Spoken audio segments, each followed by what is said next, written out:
Hello, everyone, and welcome back to another episode of the Tetracast. This is RPG Site's weekly podcast where we get the site staff together to talk about our favorite genre of video games. As always, my name is Brian Vitale, and joining me today, I have Josh Torres. Yeah, 2022, off to a really wild start, apparently. Sheesh, so much has already happened. We have James Galizio. Hey, folks. And Chow Min Woo. Hello, people. And Adam is, again, not here today. I think he's just tied up with work things. Hopefully we hear from him again next week. He's been playing a lot of games that I'm interested to hear him talking about.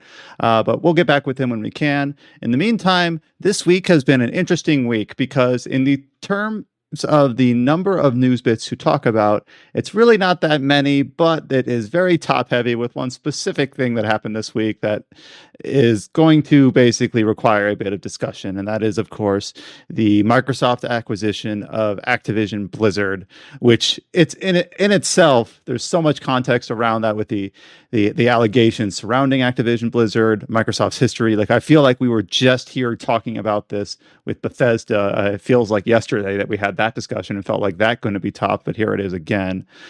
So very, very top heavy in terms of news stories this week and what we're going to talk about. There were a few other announcements, some ports, and we'll obviously go into those as we always do, but I feel like we're going to be spending a lot of time talking about our opinions and our feedback on what this could mean for gaming, and obviously with our focus on the RPG space coming from Activision Blizzard. Yeah, it's a landmark moment, because it is without a doubt the biggest, largest acquisition in terms of the video game industry to date, and by several margins. We were talking about the Microsoft acquisition of Bethesda not too long ago, not how that was a sizable amount.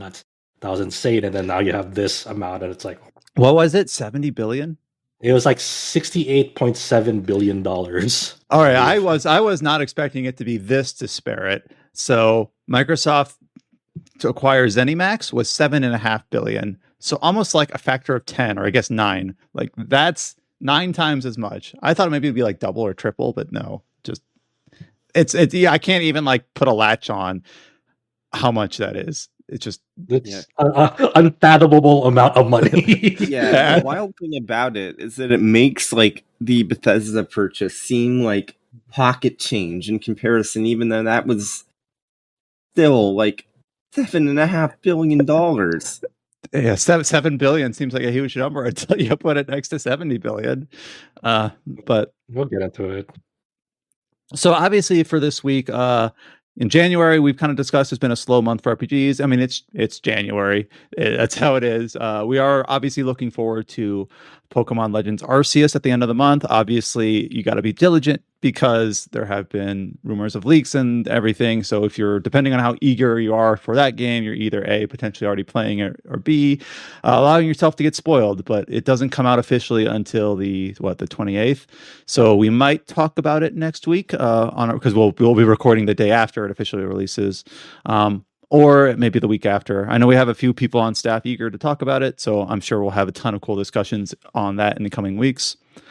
For this week, I'm going to start off with, normally when we talk about the initial section of our podcast, when we go into games we've been playing, I don't usually start off first, but I think this time I'm going to, because I took a little bit of a gap in January. I had just finished Yakuza 6, and I'm waiting for Pokemon, so I wanted to figure out what do I play. And a game that released just on a couple days ago that I was interested in and had the time for is called Expeditions Rome, which unfortunately I think is the most dry, boring title of a video game to try to discuss and get people interested in it. But oh well, it is what it is. So I would rather have a boring title than a weird title like Undecember, which I believe is the title of Infinite Undiscovery.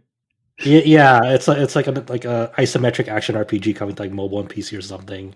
And it's what is that title? So I guess this is, compared to that, I'm willing to take this. At least it doesn't have a mobile title where it's Rome Conflict Age of Battle or something like that. Right, yeah. So anyway, Expeditions Rome, what this is a turn-based tactical RPG set in the early BC, 70, 60, 50 BC.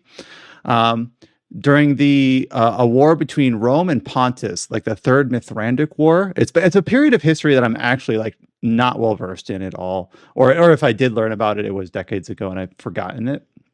So it's obviously it's a work of historical fiction, but it does involve, historical characters or whatever, and tries to at least follow the general flow of these conflicts that took place in the Mediterranean before in the late BC or early BC, late BC.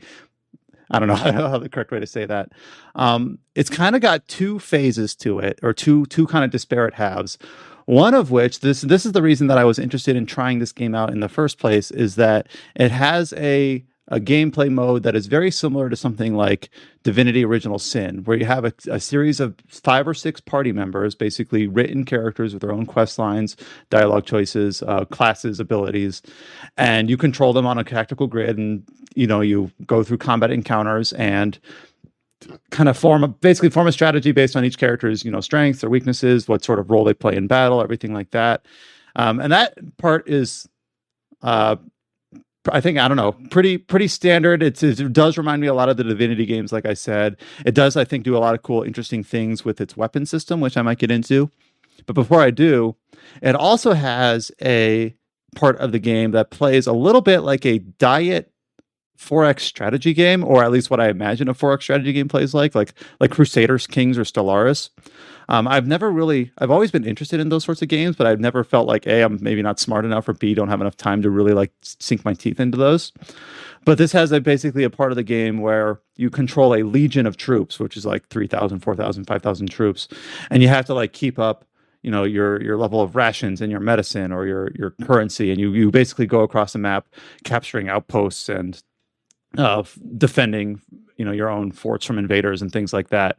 So basically it has kind of like this macro scale conflict that you have to basically strategize and work around the gameplay elements there. And then it has like the more micro scale conflict where while your legion is battling on the war front or whatever, you've got your handful of troops that does the more intimate conflicts where you're fighting soldiers. Is the interface for this like on a world map that you're seeing? You see like those various territories and regions, and you're kind of like dictating it through menus.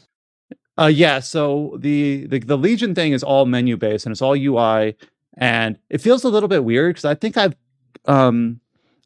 I've criticized games in the past for basically games where you just play the UI. But in this one, I think I actually kind of enjoy it. A, because it is partnered with the more traditional, the more familiar, the more RPG-like grid-based strategy battles.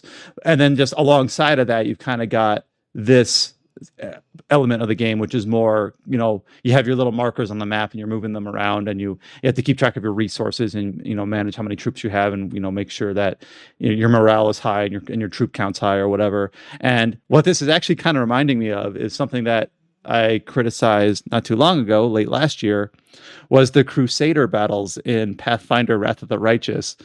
However, the reason why I despise is a strong word. The reason why I did not gel with those at all was because they were very slow, very clunky. I didn't feel like your strategy mattered, or there was only like a couple winning viable options. Where here, I'm enjoying it here in Expeditions Rome because it is very snappy, very quick. Like all the animations can be like fast forwarded through, which it makes it sound like how much are you enjoying it if you're fast forwarding through all of it. But it's just it just has a really good feedback. It doesn't feel like it's cumbersome or it takes a long time.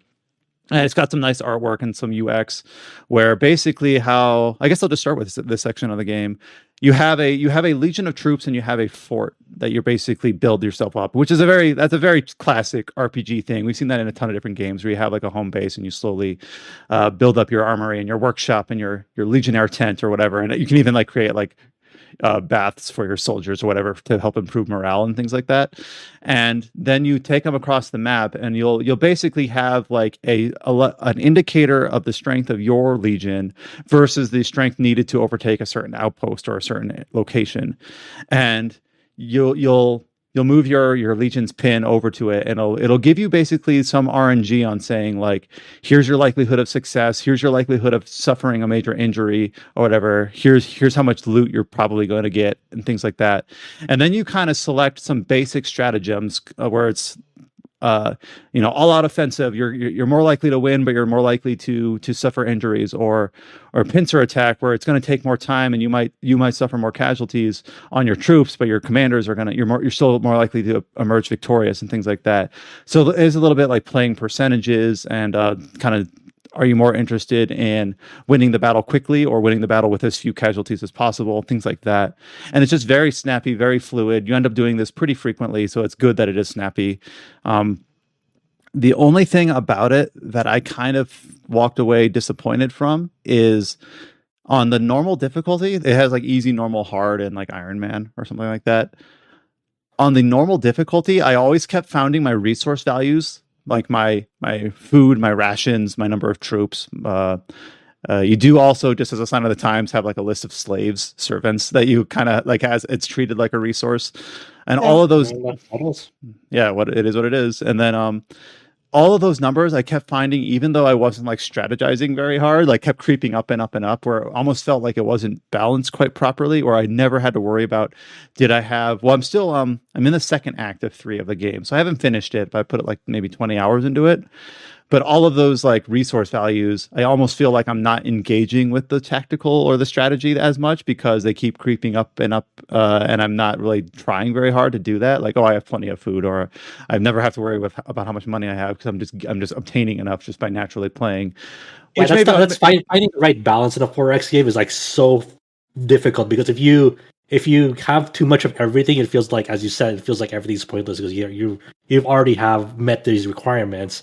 While if you kind of you're at the other extreme end, where you just have too little, progressing feels like it takes forever because you don't have anything that you need. You have to wait for these resources to come in. So that must be so hard to balance, having like a reliable like reward treadmill of like, hey, it actually feels like I'm working towards something and I'm being rewarded for doing it effectively, while just having just enough at the right time. Yeah, and you don't obviously want like the normal difficulty to be too frustrating and turn people off. And I know this would be easily solvable. It just turn the difficulty up to hard. And there are like some very specific difficulty sliders. Also kind of like Pathfinder, where you can say like enemy damage, or like it's not just easy, medium, hard. Those are more like loadouts, and then you can kind of fine tune like enemy damage, resource gain, legion battles. I forget all the options, but you can very tweak it. Like I'm basically complaining that it's too easy on the normal boilerplate mode, but I could tweak it. But also, I'm kind of like eager to finish the game. And there has also imagine, like, I don't know how it treats it like this. You can clarify me, but like when you tweak up like the difficulty slider, like in some games, like you get like less resources coming in. So it like, does that feel rewarding then? If you're just like kind of deliberately slowing down your progress for a better, like, like to make it feel more difficult. Like, I don't know how Expeditions Rome treats it, if you know. Yeah, I need to remind myself specifically what you can tweak. I think most of them are combat based and less on the like resource management. But the thing is that if you struggle in combat mode, you're going to need more medicine and rations. So I think they're kind of tied together like that. But right now I'm just playing it on the very standard normal mode, and there is an easy mode. So if you're not at all, like I haven't played any tactical. I haven't played like I've mentioned Crusaders, Kings, or Stellaris or any of that. But I have played other tactical RPGs or games like Divinity Original Sin that has some tactical elements to it. So I figured normal was good, and if it's a little bit easy on the Legion front, that's fine, because I actually have been struggling a little bit with the other part of the game, as I mentioned, is very more familiar to me anyways, turn-based tactical RPG, where you have your squad of 6 to 8 characters, and you have like I say grid, but it is actually a hexagon grid in this game, which is actually kind of interesting. It means the map design can be a little bit more intricate, and there's like the usual things like elevation and traps and like hazards and things like that as well. There is a class system with specializations. So a lot of the classes have like Latin names. So like Vera is basically like a light armored assassin. And there's a few others that I don't remember offhand. You basically have like a mage, an assassin, a soldier, but then the soldier can specialize. Like, are they going to be a vanguard, which is basically someone that has like a high defense, uses a shield. You basically put them in the front of the line, and they are just there to tank and soak up damage. But then you also have like brawlers, where you focus mostly on unarmed attack and dealing a lot of damage without being weighed down by weapons and things like that. It's pretty intricate, but without being too overwhelming. And the strategy that I found that worked for me was to basically make a lot of high damage, rush the objective, don't worry too much about defense or like sustainability power, like having a lot of health or a lot of ways to heal yourself. It's basically just like defeat the enemies before they defeat you, glass cannon sort of mindset. And that worked really well for me. And there's some traits where you can basically have like lone wolf characters that have bonuses if they are at least 6 tiles away from an ally or things like that. So you basically just have them go out and spread out and basically clear the objective as quickly as possible. And in all of Act 1, this strategy worked really well for me until, and this is something that I think I was streaming in our staff chat, and I was struggling with this and getting frustrated.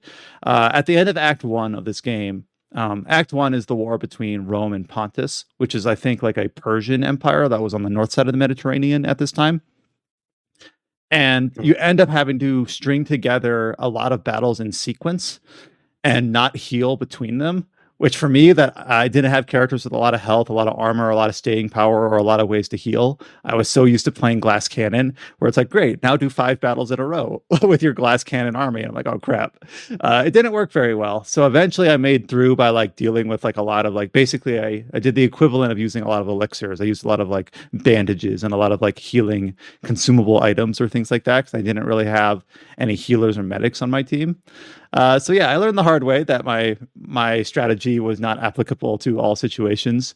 But that's the sort of thing that I actually kind of enjoyed, that I had an approach, I had a strategy that was working, and then the game gave me an objective where I had to change it up, or I had to make do, or figure out what can I use with what I have implemented with the way that I've built my team and my legion, and come across and still emerge victorious despite the fact that I wasn't well suited for the challenge being put forth. So now I'm in Act 2, and Act 2 basically changes the location and the setting completely. So I think there's 3 acts to the game, which it sounds like it's covering a pretty wide stretch of time, like a decade or so. So it's almost like 3 different disparate stories. And I guess I haven't really talked about the story much. I think the story of this game is probably the least interesting thing about it. It's fine. It's basically kind of a historical fiction where you create a centurion who becomes a general in these conflicts that really took place. And like, wow, I can't believe a fresh general, defeated this, veteran army or whatever. And then basically finally like the career of like someone that did you make him, or they were already existing in the game? You make them, and it's basically kind of like, what if there was this generic nameless general that you create that ended up being the reason that Rome, was successful in these conflicts or whatever, and you end up working with a bunch of historical figures like Cicero and things like that.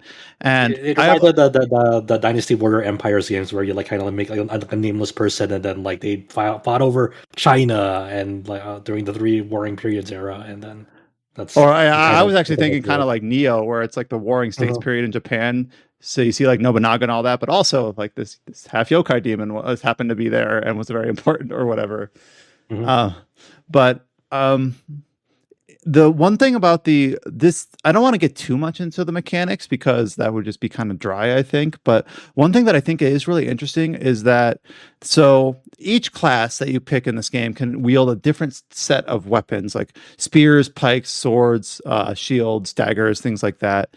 And weapons, whenever you obtain them or like craft them or roll for them, they have a semi-random selection of weapon abilities, and included in this semi-randomness, sometimes you get abilities where it is specific to a certain combination of weapons. Like if you're crafting a dagger, you might get a very basic dagger that has like 3 attacks, one that does high damage, one that does more damage if you're attacking out of stealth, or one that causes bleed. Like that's kind of like the sort of weapon abilities that you get. Basically just different sorts of abilities that some will be damage over time. Some are basically just pure like strike damage doing, or some have like conditionals, like whether you're attacking out of stealth or from a certain position or from a higher elevation, whatever. But sometimes you get like cross abilities where it's like, if you're wielding a dagger and a spear, you'll be able to do this and it will allow you to penetrate defenses of an armored enemy. Or if you're wielding a sword and a pike, you will be able to do this charge attack where you run from a distance or whatever. And this is all semi-random. So you might craft a weapon. Like, let's say I'm at my smithy or whatever, and I've got some materials and I'm crafting daggers, and I create this really strong dagger that has some high bonuses, and there is some RNG involved. But one of the weapon abilities it has is a cross ability that requires a dagger and a sword. Then I might not normally equip a sword on my thiefy character or whatever, but if I really want to use this ability, maybe I consider it. Like, so there is a lot of randomness, which I know turns some people off, but I actually kind of enjoy it because it is kind of a way to like almost force the player to be experimental or to be inventive about like, okay, I managed to obtain this. How can I make use of it? So I normally equip this character with 2 daggers, but instead I'll equip a dagger and a sword so I can try out this ability and see if it's useful or things like that. Or of course you can just keep crafting daggers and maybe eventually you get to a point where you know specifically which weapon ability you want and you just kind of keep rolling for it until you get it. So I feel like when I say rolling, it almost makes me think of like gacha game. That's not what I'm going for. I mean, like, Oh no! when Yeah, you craft things, go you on. kind of get a specific rollout of like the stats and the inherent bonuses and the weapon hit abilities available to that weapon. So it is a sort of game that I feel like obviously there are quests that give you specific weapons or specific like unique artifacts where it's like everyone who does this side quest will get this bow or this dagger. But there is also a lot of randomness where it's like there's a bit of emergent storytelling where like I was using a vanguard and I end up finding this really great shield that doesn't have a high defense stat but has a really high bludgeoning power when used as a weapon or whatever, and someone will be like, well, I never found that, but I ended up getting this really cool dagger sword combo or whatever. So I feel like there's a sort of thing where different playthroughs will feel differently just depending on what you end up with or what you end up looking into, which I always think is really cool, rather than if you replayed this game you end up just doing all the same things and you end up just going through the motions. Kind of on a more of a Go ahead. Yeah, well, like for people who like can you draw any comparisons? Like if a person's like this type of game or this kinds of games, like who would you recommend this game for? If you liked, I feel like this is the 3rd or 4th time I've said this, but I think it is the most true, and it's the one that I keep drawing comparisons to in my head while I'm playing. If you like Divinity Original Sin, the combat of it, because Divinity Original Sin is a bit weird in terms of CRPGs because it is purely turn-based. It's not this real-time with pause that Baldur's Gate or Pillars of Eternity or a lot of the sorts are. It is pure turn-based, and that's what this is. Well, actually, let me take that back. It isn't pure turn-based. It's more like Final Fantasy Tactics, where every character on your squad gets a turn, and you can move them in any order. And it's even flexible enough where you like, if let's say I have 2 characters on my side, a vanguard and an assassin, I can move the vanguard halfway, then I can move the assassin all the like whatever his movement ability allows and have him attack, and then finish the vanguard because he had movement squares left. So basically you can exhaust all of your characters on your side's abilities or movements or skills or whatever in whatever order you please. So anyone who's enjoyed Divinity, anyone who's enjoyed I kind of don't want to say like Final Fantasy Tactics. I guess it like at a fundamental level it's similar, but it just like at an aesthetic level, at a vibe level, speaking kind of generically here, it feels way different. Yeah, but like the mechanics remind you of it, just to separate the mechanics from like the aesthetic and like the atmosphere of like what you'd expect like a Japanese RPG versus a Western RPG.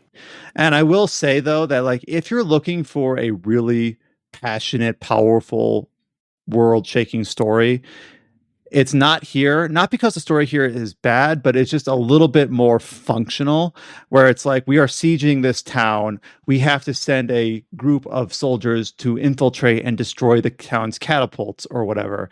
So then the map ends up being like really intricate because the objective is not to defeat enemy soldiers, is to very quickly move across the map and destroy these constructions that where the way that you approach that tactic or that strategy is different, but the story behind it is just kind of there to give you the motivation for what the battle is. It's like more of a premise novelty. It's like you don't see many RPGs in this space that are like take place like in ancient Rome, right anymore these days. Anyway, so if you're itching for that kind of game, then this looks to be a really solid one from like what you're saying and from a lot of like people are saying.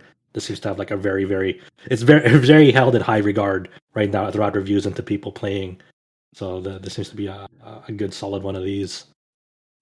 One of the things, this is kind of particular, but one of the things that I have to criticize a little bit is that you will get a lot of gear in this game. Like you'll do a couple battles and you'll look at your inventory and you'll have like a shit ton of daggers and swords, and there's a lot of item management involved. And when you have like I'm at my inventory screen and I'm looking at my weapons and I'm trying to figure out if I got any, if I want to do any adjustments or whatever. I look at my weapon screen and you can only sort them by like newest to oldest, oldest to newest, or type. You cannot sort by like rarity. You cannot sort just by like damage ability or whatever. And I remember I was playing, this is a bit of a weird tangent, but I was playing The Division, which even though I didn't like it at the time, it gives every item a gear score. Basically, it's like, here is an identification of the strength of this weapon based on its traits, based on how much damage it does, and its rarity or whatever.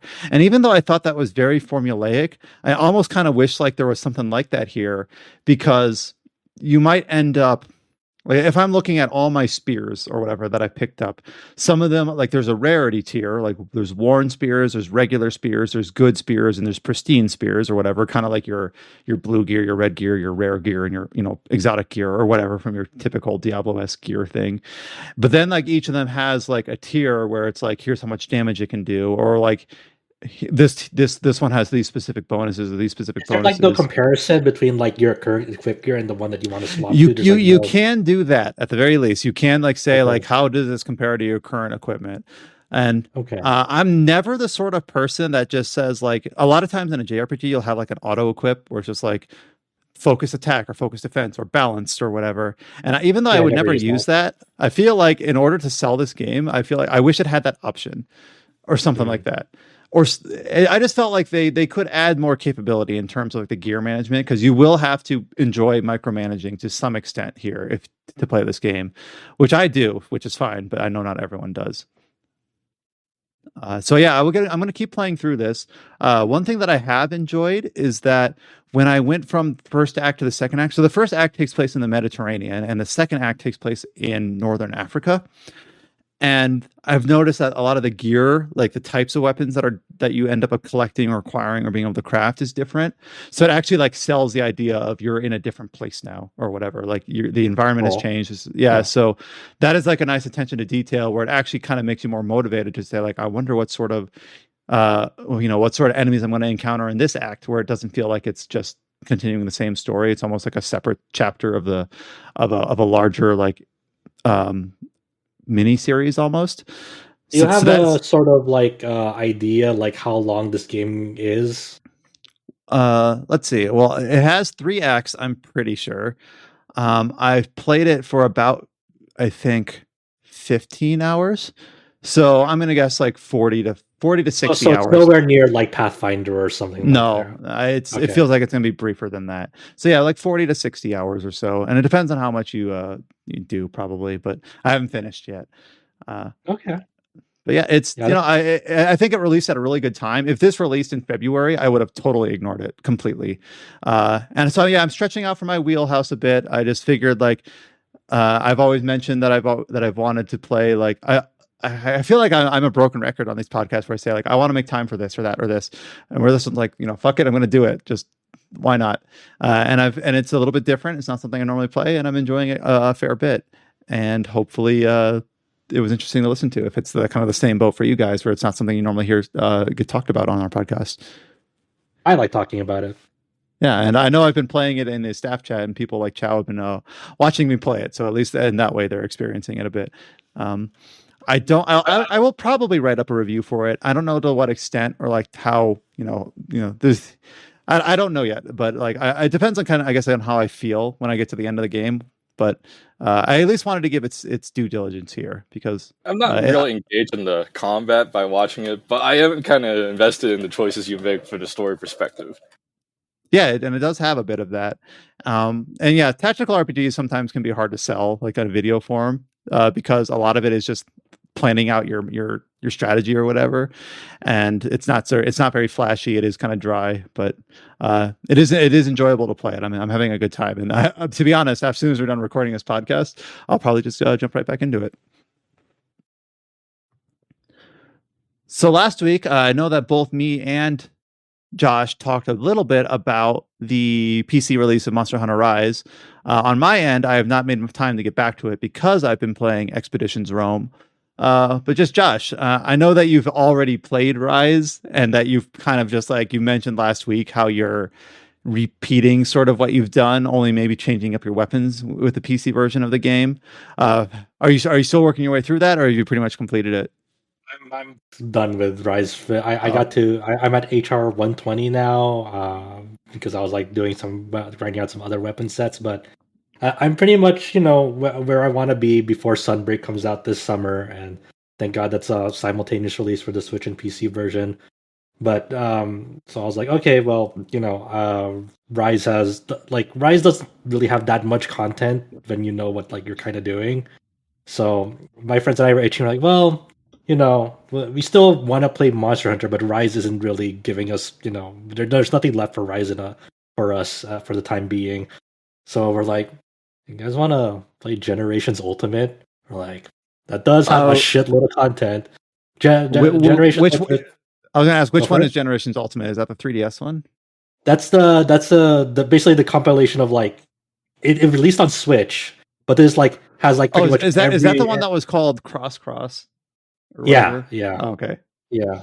And that pretty much has like every monster in the series besides like some underwater ones, I believe. But it pretty much has like a shitload, if not all, of like the monsters from the series. And we're like, well, let's fucking do it. So we just started, barely started playing. Like I've played Generations Ultimate before. We've all played old school Monster Hunter before, so we know what to do in it. It's not like re-educating people how to like get acclimated to like how Monster Hunter used to be, because obviously World and Rise. Okay. Really, as someone who's only played since World, like what does at a high level, what does old school Monster Hunter mean? All right, Brian.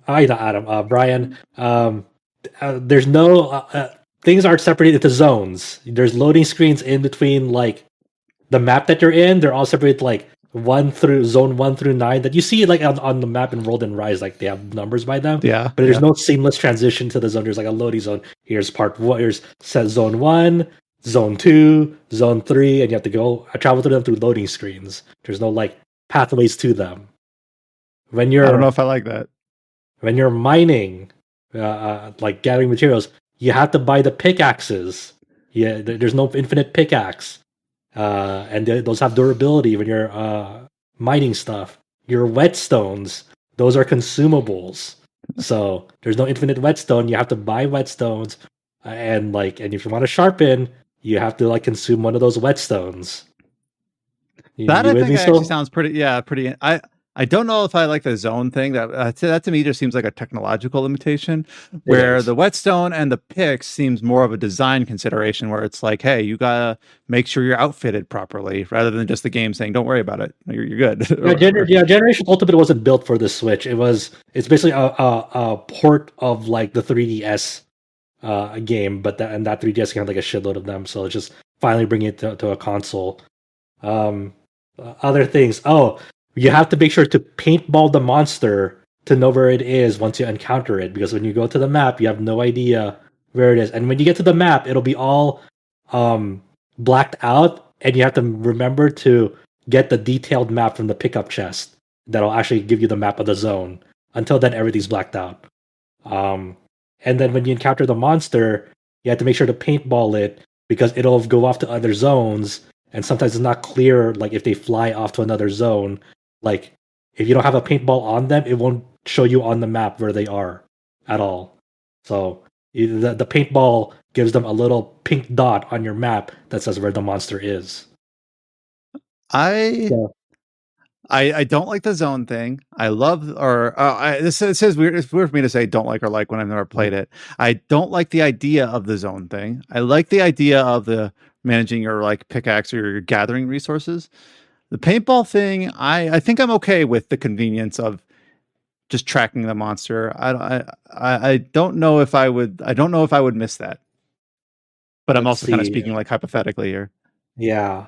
The way the way that things like say stamina for example, those tick down at a way faster rate than like what you're accustomed to in World. Like you run out of stamina pretty quickly, relatively. So you have to like be more attentive to like rations and like how and like increasing the cap on your stamina because that goes down pretty fast and everything is much more like deliberate and you have to be more paying attention because the monster does move slower but like your positioning is much more important in these older ones than the World and Rise. And I obviously haven't with played a ton of Rise, but I remember like I did use rations or like the cooked meat or whatever, but it wasn't that often. A lot of times, and I think it works differently in Rise, but in World, I would just eat like the platter that gave you like plus 50% or not 50%, plus 50 health and stamina. And that was kind yeah. of like enough to take care of like, okay, don't need to worry about stamina really, except for like some So longer fights or whatever. you still eat in these games, and you do like get the buffs from them. So you kind of pay attention to like what buffs will give you them. But the think about like your stamina bar, like in the middle of a hunt, like in Generations Ultimate, like maybe like when you're like 3 to 4 minutes into it, your stamina bar will be down by like 2/3 and then you're like, oh, okay, I have to go like do a ration or eat meat, and then like extended hunts to like in G rank, you'll be like, okay, this would actually want to like you start like paying attention to like eating more meat in them. So it just like people really overblow like like oh the old school Monster Hunter was like so punishing and so like this and that compared like yes World and Rise gave like nice quality of life enhancements, but there's a certain charm that's sort of lost in sort of the way World and Rise like did gameplay enhancements as well, especially like the way they like kind of present themselves. Like in like one of the big changes World and Rise brought was when you're consuming a potion, you can move while you're consuming that potion, which you couldn't do in older Monster Hunters. But the trade-off is when you're consuming a potion in them, you see that your health bar gradually fills up.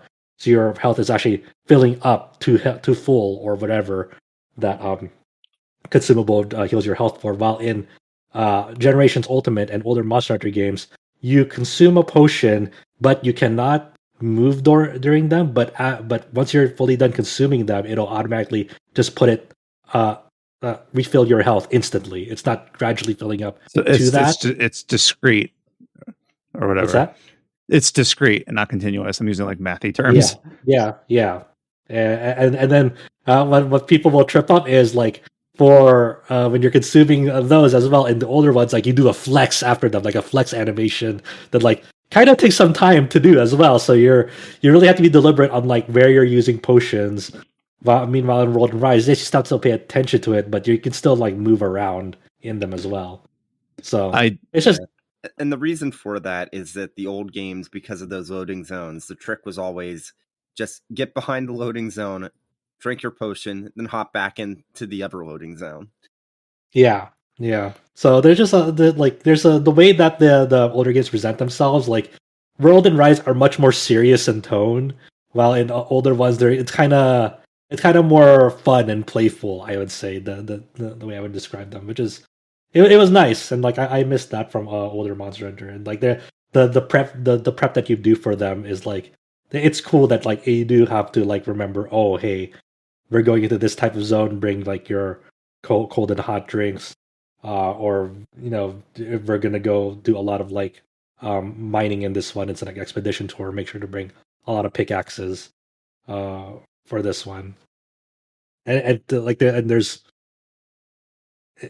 it just feels like really refreshing in a way to go back into old school Monster Hunter after playing a lot of World and Rise because I didn't get too far into Generations Ultimate and I really want to it's just the perfect time right now because I'm still nothing has really hooked me, like caught my eye lately in terms of new games. So I'm like, this is like a good time to just like go settle on this. And I'll be honest, like me and my friends all have Generations Ultimate on the Switch, but we're not playing this on the Switch because where we're playing this have a lot more, like the community has put forth a lot of good enhancements to like the emulated version of Generations Ultimate with like a 60 FPS mod, a 2K to 4K mod, and like it just runs and looks so good. Switch Pro, never. Yeah, pretty much. It's also crazy that like they got multiplayer working through emulators these days. So it's just fuck. So it's a nice refresher, and maybe I'll pitch something. A reminder of things that about it. once were. Yeah. But other than that, I'm kind of looking ahead. Like I guess I'm really just waiting for Lost Ark at this point. I guess that's the next big release I'm gonna be diving into. No Pokemon for you? I don't know. Someone has to tell me that it's good. I don't know, man. I see some leaked gameplay. I thought I was watching Souls. Shush, no spoiler. Wait, what? Hey. Hey, yeah. Ciao, come on. Well, Josh might get a chance to talk about Souls a little bit in a moment here. I promise that tease will pay off. Was there anything else that you had been playing this week, or mostly just in a holding pattern, waiting for Lost Ark? Yeah, just in a holding pattern. I mean, I've been still playing another Eden. That's in my mobile game of choice. And Princess Connect. I mean, the Princess Connect is celebrating its first anniversary on the global version, so that's been like it's kind of like I like playing Princess Connect Redive because that's like one of the few community things we do here at RPG Site. Where obviously I'm the only one playing it here, but we do have a guild over at RPG Site for that game, and everyone's always been very friendly, very supportive, because there's once a month there's a thing called clan battle in that game, and we all participate in that event monthly. So it's one of the very few things we do here at RPG Site with like the community stuff. But we could be doing better, but it's been very busy for us with a small staff group. So it's nice to like kind of reflect back and see like it's been cool that I've been able to keep that RPG Site guild running in that game for over a year now, and people are still having a blast in it, and I'm not the type of person that's like, oh, you have to. There are definitely guilds out there for that game where they're like, oh, you have to like roll on this banner and like keep competitive and stuff. I'm like, we're chill there. We rank pretty okay, and like that's fine with us. We're happy where we're at, and just want to make sure that like, hey, if you got things going on, that's totally cool. There's no pressure on you to like be super competitive at this thing. It's just like, just come hang out, have fun. No, it's been really cool to see that you've been able to keep that together. And I jump into our Mobage channel on our discord.com/RPG Site, and just to read in, because it's not an area of gaming that I'm involved in that much, but it's just cool just to see the passion and be vicariously excited for all the stuff that you guys are doing in there. So one last question: is there a lot of freebies for a 1 year anniversary for Princess Connect? The rollers out there. There is this would be a good place to like time to start because they do give you like a free 10 roll off the bat, and we do have like some like good banners coming this year. So I mean, it's never like a bad time to start Princess Connect, and but it's one of those games where you're not like super like rewarded from the get go. It's more of a gradual game that like you kind of keep up with over time.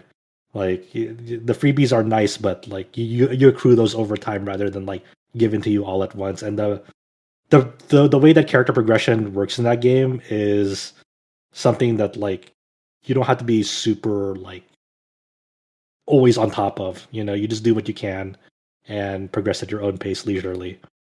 So for people who like a lot of us at the guild who play daily and have been there since like soft launch, where there are still things that like we still feel rewarded for the time that we put in to that, because we're thinking like, okay, it's the type of game where it's not like a one team solves all. There's always different problems that you tackle in the game with different groups of characters. So that's kind of the allure of the game, is a lot of the strategy planning behind, okay, this boss does this, so what characters do I have that can like counter this sort of like boss mechanic.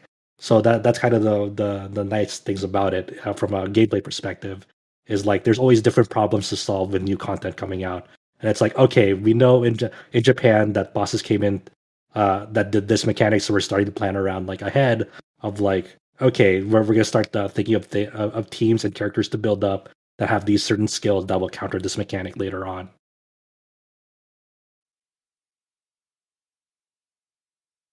So James and Chow, I think Chow, you have written here something that you've been playing that I have no idea what this is. Valis Collection. Okay, so I'll Teach give me you a what brief this is. history. Yeah. We'll give you a brief history. Valis Collection is a platform game that was originally made for the PC 8801. It's got remade several times, but the best version is the PC Engine version. It's how do I describe it? It's a very good platform for its day, but obviously they weren't as successful as Mario. So eventually the IP got sold to some other company, and they just turned it into a bunch of eroges instead of a platform game. But anyways, the history is that they went back. I think some of the original founders of the company of the game started a Kickstarter to get the franchise back, and they made a port of their games from the PC Engine. That's basically a brief rundown of it. Yeah, I think the original developer was like Telenet, I believe. Yeah, right. Tell it that. Telenet, and then Sunsoft bought the rights. Like, not it wasn't even that long ago, right? It was like Yeah, the Kickstarter is not that long ago, and they actually had a very successful Kickstarter. I think they rose like $1 million dollars USD or something like that just to make like a yeah, port. okay, yeah. I'm trying to find the Kickstarter page right now. Yeah. So Telenet shut down in 2007. Sunsoft acquired them then, and then the latest acquisition was from Egglia, and that was just barely in like the end of 2019. Their Kickstarter, you won't find it on Kickstarter because they use the Japanese version of Kickstarter. I forgot what the name is, so. So you just mean crowdfunding in general? Yeah. That's what I mean. I don't mean as in like the site Kickstarter. I mean like crowdfunding. Okay. But, and then for people who don't know Valis, this is like a visual novel series. It wasn't really a visual novel before. Yeah, it was just a platformer. It has a very simple storyline. It's about a high school girl getting isekai and just turns into like a warrior beating shit out of the bad guys. Before it got turned into like a hentai. Yeah, that's right. Yeah, basically that's what it was. We have the ports of these games, and I guess people are kind of disappointed about this port because it's missing the fourth game. Oh, really? Oh. I'm seeing that it actually got like a physical release from limited run games actually. Okay. Yeah. Why is it missing the fourth game? Because obviously you have the Fantasm Soldier, which is the first, and 2, 3. Why not the fourth game? That's why I'm wondering. It's like, why are they missing the fourth game? And people are criticizing this port being lazy because it's missing the fourth game. But another way you could see it is that in the fourth game we got different protagonists.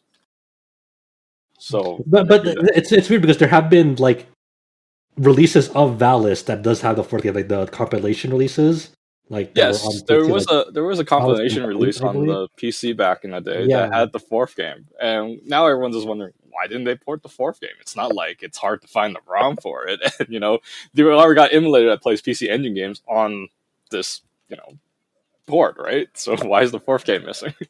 Yeah, and like it's not just those 4 games because you do have Super Valis 4, which is actually a different game despite being called Valis 4. And that was on Super Nintendo. Yeah, how I would see that is like the Castlevania X for Super Nintendo versus Rondo of Blood. The Super Nintendo would be that version where you've got cut content or levels been reworked and and different soundtrack because one has CD music and one is just soundtrack music, so the composition is different, right?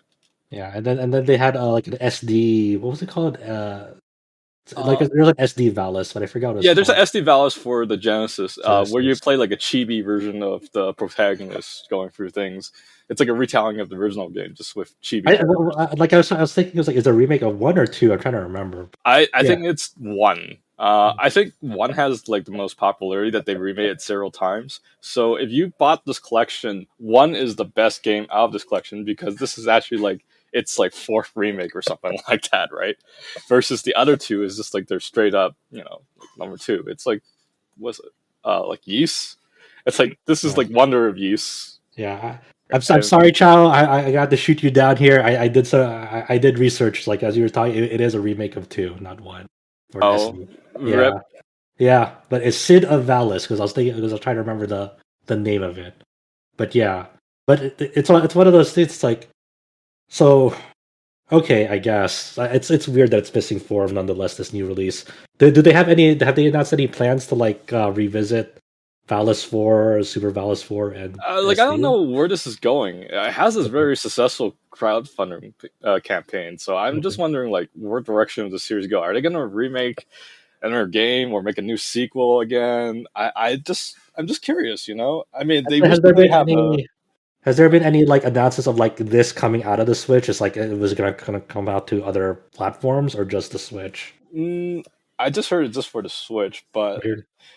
What is it? Limited Run Games is doing what is it? They're doing like the English localization and releasing the physical copies of that. So I don't know. Maybe there's some Has Limited Run Games done localizations before? or somebody is doing it. I don't know. They just I don't know who like They don't have any translators in house, but they technically did the localization for the Vita and Switch versions, Fata Morgana, because Okay. the Vita and Switch versions had the additional epilogue story that was I think it's still exclusive to the Vita and Switch versions in the West, and you can't actually get it on PC yet. But Oh, yeah, interesting. Has there been like any news that like or any intent to bring those two? I believe they want to eventually, but there's like I think whoever did the original like ports in Japan for them kind of like I do believe that they want to get it ported, but as of right now it's only on console. Okay. Okay. Yeah. How are the ports of the Valis collection on Switch? Like, is the emulation good on them, or are they made of? it's serviceable. I wouldn't call it top tier emulation, but it's serviceable. Well, what sort of issues are you running into with them? I just feel it's kind of like bare bones with like display settings, and stuff, right? Oh, okay. It's like with an emulator, you get on PC, you could tweak it however you want. Right. And these days, literally, you could just buy a Chinese handheld knockoff and it'll emulate anything up to like PS1, right? So the entire time that you guys have been talking, I've been just like watching some gameplay of Valis 2 and like reading some like announcements of the limited run things. You guys are saying that Valis 4 and Super Valis 4 are different games. Is that correct? Yes, they're different games. Basically, in 4, you play as 3 different protagonists. You start with 2, but as the game go on, you'll meet a third protagonist, and you can just kind of switch between them. And they have different abilities. Like one of the girls that you play in that game uses a slingshot, and she's more agile. The other one uses a sword, and it's a little bit slower than the other character. And the third character is like a powerhouse dude, and he's just like clunky to use. But the reason why I asked for like explanation on that is because I guess with the Nintendo Switch Online, like Super Valis 4 is one of the ones from the Super Nintendo collection that you can play, Yeah. but not Valis 4, just Super Valis 4. no, Super Valis 4 is it's a crappy version. I promise you that. Oh, okay. You only get to play as one character, which is the main protagonist with the sword. So right now, like with this collection, you can play 1, 2, and 3 on the Switch. You can, if you're a Nintendo Switch Online subscriber, you can play Super Valis 4, just not Valis 4. That's the one out. The one left out. That's missing for some odd reason. If you were to make a new Valis game, what would it look like, Chow? I don't know. I find it's like very. I think the reason why I probably turned to Eroge because it had a lot of fan service. Because the protagonist is wearing like just like a bikini armor. That's it, with a sword, right? I mean, that was definitely the PC Engine aesthetic back in the day. That was dime a dozen. It's pretty detailed. If you actually played the remake of the first game, it's very detailed in the frames. Just looking at it, but I don't know. If I was doing a remake, I would probably go with the Wonder Boy kind of approach. Just focus more on its 2D aesthetic and just work it from there, keeping the charm of the original games. That's why I would take it. So I think that covers us for games that we've been playing, unless James has something here to surprise us with. Not to put him on the spot. Sorry, James. Surprise us. I cleared P2 Savage. There you go. That's Congratulations. You could join me in P3. We can. Oh god, what data center are you on again? Ether. We'll wait for data transfers. Yeah, just wait 3 days, then we can suffer together. There you go. Congratulations on your clear. I hear it. It seems like people are just. Everyone's. I hear a new shot every day of like, oh man, what are they suffering through today on 14? I think the most I suffer through is E12 back before Endwalker came out. That was the greatest video game fight in history. I will laugh at any player that refuses to do this because it's too hard, because you're missing out the greatest video game fight in history. That's high praise. Yeah. But honestly, like, one thing I've realized with the Savage fights is that they're honestly not that bad. The problem is finding a group that's competent and doesn't make mistakes. And it's like, P2 Savage, I kept running into groups where it's like they weren't making the DPS check, and I know that my DPS is fine. And it's like, this isn't that strict of a check. As long as we do the mechanics right, we should be able to clear. What's wrong with everyone? No, it's a pretty tight DPS check. The first time I cleared it, we actually spammed double DPS limit break to kill the boss the first time. The DPS check's a lot less harsh now because everyone has better gear. But when the first day I came, it was like, oh my god, you need double DPS limit break to survive. And there's one part near the end where the boss gets the whole entire group separated, and you had to get back to this one spot in time. Yeah, and everyone just dies there. And people are wondering, should I save the tank limit break to survive this part, or should I save the DPS limit break? Because if we don't use the DPS limit break, we might not kill this boss. But if we don't use the tank limit break, we all might die at this spot. So what do you use? Honestly, it's not that bad. As long as the tank share saves their party-wide mitigation for that final line AoE, it's fine. Just if it's a warrior, shake it off. If it's a paladin, just use the shield. If it's a gunbreaker, Heart of Light. If it's a Dark Knight, everyone dies. Classic MMO problems, right, Brian? If you say so. Yeah, who brings a paladin to their party groups anyways? Honestly, though, for the mitigations for the line stack, it's not the worst one you could bring. I promise you guys, anytime that you play a Final Fantasy XIV game, just don't play the canon job class that you see in the cinematics. They always end up to be the worst job class. I assure you, I will never play FF14 again. I assure you. Well, here's the thing, Chow. They said that Paladin's going to be buffed with the next patch, so give it a few days. Who knows? Maybe Paladin will be the new best tank. We'll wait and see. So going into the news section, before we hit the major headline that we had briefly introduced at the top here, we do have 2 features up on the site from the last week. One of which is one that Alex Donaldson put up just, basically at the time of this recording, within the last day. And that is, I guess he got his hands on, the Analogue Pocket. Yes. Basically, he's been playing the Game Boy Advance versions of Final Fantasies 4, 5, and 6. And now he's making the argument here on a feature and RPG site that says that this is the definitive way to play those games ahead of the Pixel remasters that released last year, or I guess 6 still has yet to release. And basically, if you, I don't know, the whole premise is that if you're playing the Game Boy Advance versions of these Final Fantasy games on the new Analogue Pocket, that is preferable to playing the Pixel remasters, which the Game Boy Advance games are the ways that I experienced Final Fantasies 4, 5, and 6. So I don't have a leg to stand on, but I do know that those games were criticized for their soundtrack and their we can fix that with ROM hacking. I wonder if you can do that in conjunction with playing it on the Analog. I will tell you, there's a system that's better to play those than the Analogue Pocket. Chow's already calling out Alex here. It's called the RGB 10, and you set that up. It looks like a legitimate Game Boy SP 101. It's Do we better have than an the ad Analog for Pocket. this? Are we getting sponsored for this? No, Eh, we're sadly not. Thanks, Not unless Raid Shadow Legends calls us. But yeah, go on, Brian. Before Chow was like, "Well, fuck the Analog Pocket."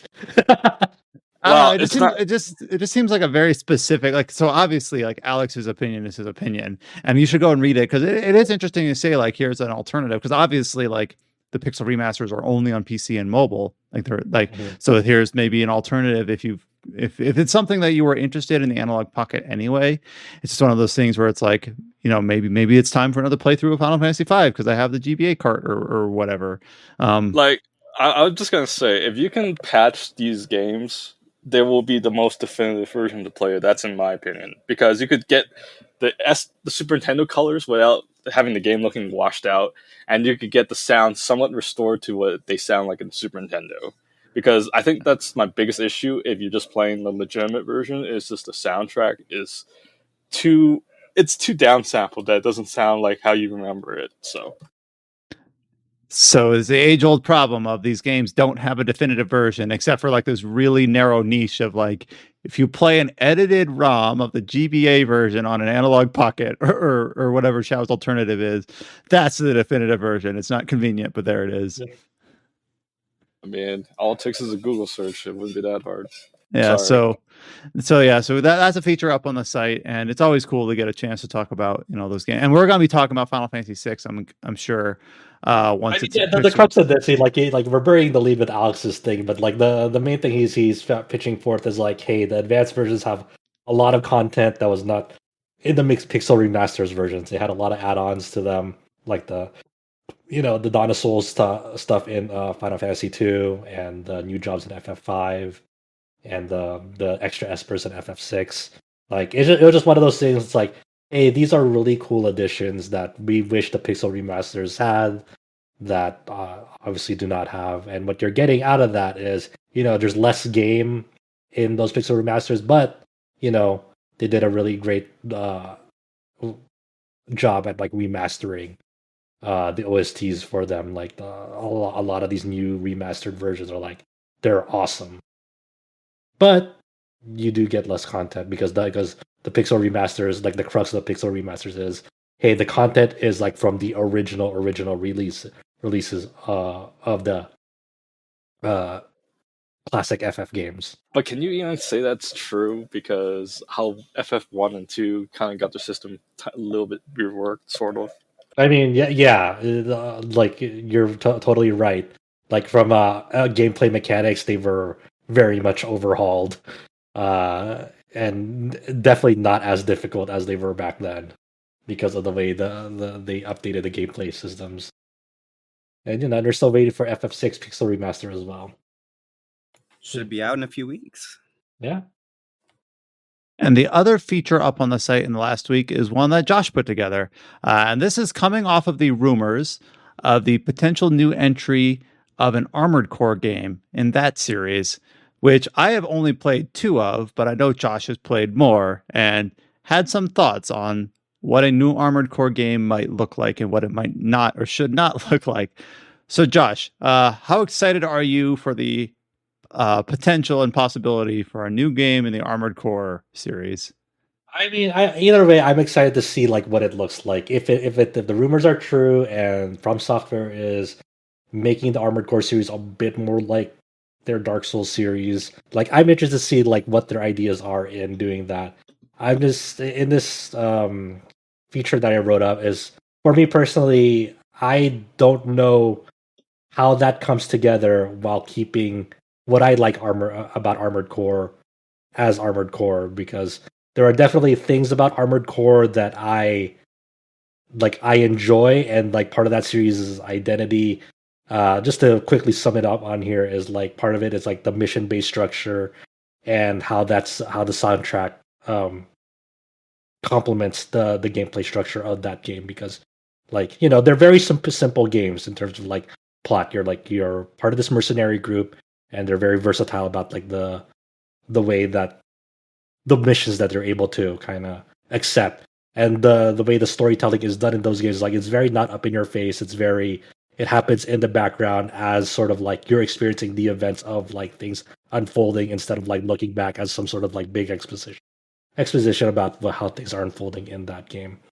So like I start to think about, like, there, just like how I was talking about Princess Connect back then, of like there's content in that game where there's no like one easy answer. Like, when you think about Dark Souls games, people have builds like, hey, I'm gonna have like great sword build, I'm gonna have like, or I'm gonna tackle it with magic, and like these are my strategies for pretty much the whole game, because it's all skill based of like how well I can perform with this certain like build that I'm doing.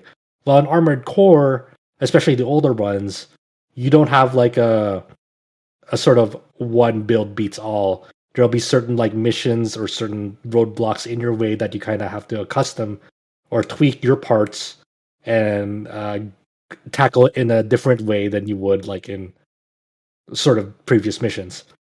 So I'm just thinking, like, if they bring it in a more Souls format, like, I would hope that they would like keep it in tune with the spirit of Armored Core, where I'm certain, like, constantly switching out parts to for the needs of a mission, rather than like, hey, here's my build, it beats everything.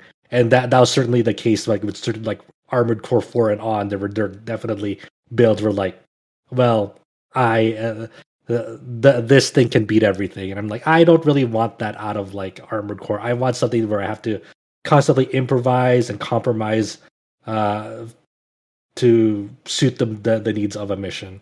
And so I kind of go this long form sort of like article of like, here are specific examples in previous Armored Cores where like this sort of thing wouldn't really suit a Souls game. So I kind of where it's more like setting up loadouts for saying, this mission I need beam rifles because everything takes place in an interior, or this mission it's in an open space, so I need some lock-on missiles. I've only played 2 of the games, so my Armored Core experience is a little bit less. That's fringes of my memory here, but I remember sometimes you're in an area where you have to make sure that your chassis is light enough, because it involves a lot of flying and hovering around and covering a lot of ground quickly. And then there were some missions where it's like, well, you're going to be running through corridors, so that doesn't matter as much, so you can build up a lot more armor and have like beam rifles rather than rockets or whatever. And where in Dark Souls it's just kind of like, I'm deciding I'm using a sword and shield or an Ushikatana, and then from that point on, it's just learning the strategy for the fight that suits your weapon, rather than the other way around, saying like, I'm going to change my loadout to suit the fight. Yeah. So they kind of have like conflicting like design philosophies in that respect. So that's why I kind of think about like, how does that work then? And especially like you mentioned, I call out in the article as well. It's like, how would a map look like for this sort of like armored soul or Souls-esque Armored Core? Because these things can like reach up to ridiculous speeds. So like, how big would the map need to be to like make it feel satisfying to like traverse without sacrificing that sense of speed? Like, and if they were to like bump up the scale of the map, like, what sort of sacrifices would you have to make to make it like, obviously a bigger map doesn't always mean like it'll be like sprawling with like life, and like, sometimes you have to like be like, okay, be more barren to accommodate this map size. One of my favorite parts of, even though I played it 20 years ago, one of my favorite parts of Armored Core 4 Answer, which is like a PS2 game that I played. I never played Armored Core 2 or whatever the other Armored Core 2 was, but I played 4. Or not, sorry, not 4 Answer. Armored Core 2 Another Age. Okay, yeah. And I assume most Armored Cores are set like this, where it's like you go out on individual sorties, where it's like, this sortie takes place in this particular region of the map, but you might end up revisiting that particular area 2 or 3 or 4 times underneath a different like objective, and it conveys the passage of time, where it's like, remember when you defended this place from whatever other faction? Well, this is what happened, the next month after they had established control, and now you've switched sides because you have a different contractor now or whatever. And that's not something that a traditional Souls map can do, where it can't really progress the passage of time in a location because it's just fixed. Yeah. So something like that I feel like is and obviously Exactly. the storytelling like that wasn't at the forefront of Armored Core, but it was there where it's like, oh, I remember when I first was in this area in my weak robot or my weak mech in one of the earliest sorties of the game, and now I'm here on the other side because I'm adjusting to a different group, and they've built up all these battlements or whatever that I have to work through, and it's a smart from a design standpoint because they can reuse the environment and just continue to tell a story there. But then if this is like some interconnected Souls-like map, I'm not sure you could really do that anymore. It just is what it is, and it's like fixed in time. I Yeah, don't know. so like, it's just one of those things. I'm still interested if this like if the rumors turn out to be true. I'm very interested to see like how that comes together, and like I mentioned, Argo, like, it's not something that I would dismiss off the bat. Obviously, I'd be very excited and to see how that comes together. But when I think about Armored Core, there's certain things I want out of Armored Core. So Mhm. it's just give it a read if you have time. Like if you're interested to see my thoughts about like how would that come together and what sort of like thoughts I have in terms of like, well, how does that work then? Because I've played through Armored Cores, I love them, and I wouldn't want From Software to souls it up, so to speak, too much. Yeah. And that covers us for features up on the site. No new reviews as of this week.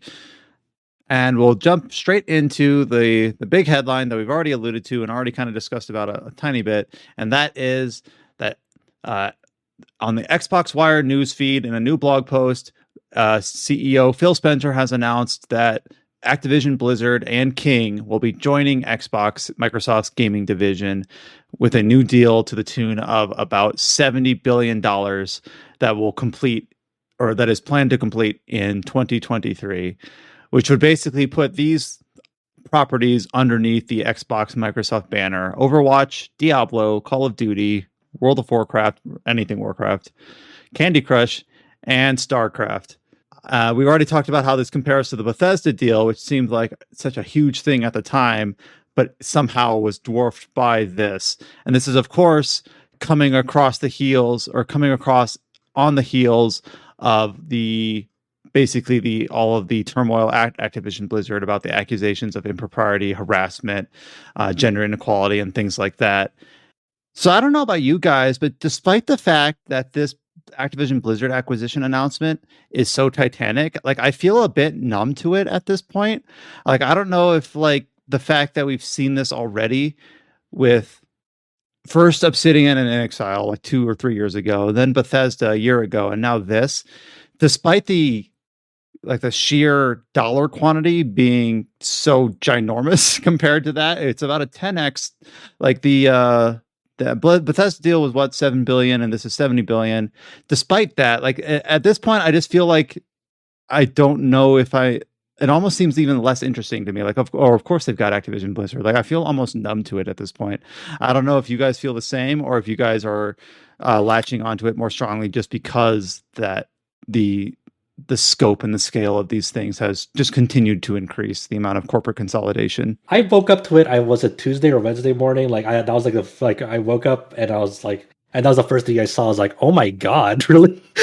Like I wasn't numb to it because I was just like, I barely woke up, and I was like, huh, that's.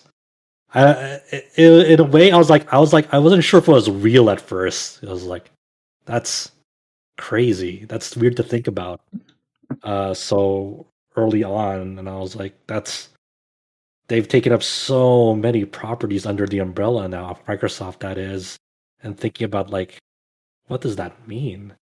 And thinking through it, I was like, at the very least, this is better than the status quo that they have at the moment. Because when you think about how Activision and how Blizzard have been operating, like on Activision's end, they've pretty much, outside of like publishing deals like Sekiro, which is like a one-off, their business plan and their business strategy has been, let's make Call of Duty as big as it could be because we're making everything on Call of Duty being successful, and it has been, But is that sustainable?